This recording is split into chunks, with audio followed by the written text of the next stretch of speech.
সময়ের অন্যতম ধুরন্ধর স্পিনার রশিদ খান কি তবে ফুরিয়ে যাচ্ছেন? এমন প্রশ্ন ওঠা ভীষণ স্বাভাবিক।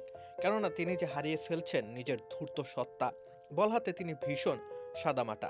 এই যেমন এসএ টি-20-তে নিজের প্রথম ম্যাচে তিনি ছিলেন ভীষণ খরুচে। 4 ওভার হাত ঘুরিয়ে বিনা উইকেটে বিলিয়েছেন 44 রান।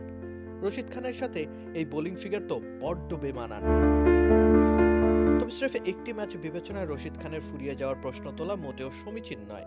কিন্তু আরেকটু গভীরে ডুব দিলেই পরিষ্কার হবে প্রশ্নের পেছনের প্রভাবকগুলো। দক্ষিণ আফ্রিকার এসএ টি-20 টুর্নামেন্টের আগে রশিদ খেলেছেন আরব আমিরাতের IL-T20 টুর্নামেন্ট।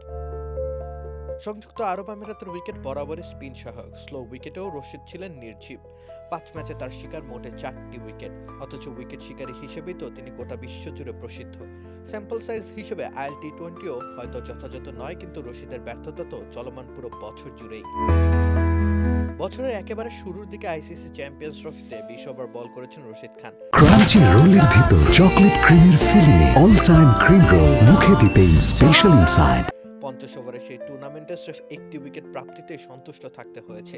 ইকোনমি ছিল তার 6.25। এরপর ইন্ডিয়ান প্রিমিয়ার লিগেও ব্যর্থতার অধ্যায় ছিল অব্যাহত। গুজরাট টাইটান্সের জার্সিতে 15টি ম্যাচ খেলেছেন, উইকেট তুলেছেন মাত্র 9টি।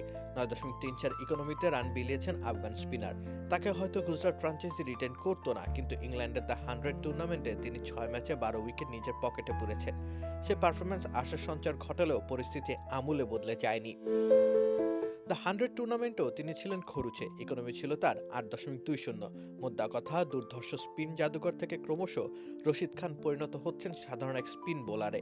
এটা তার জন্য যেমন অশনি সংকেত, ঠিক তেমনি আফগানিস্তানের ক্রিকেটের জন্য বেজায় বেদনার বিষয়।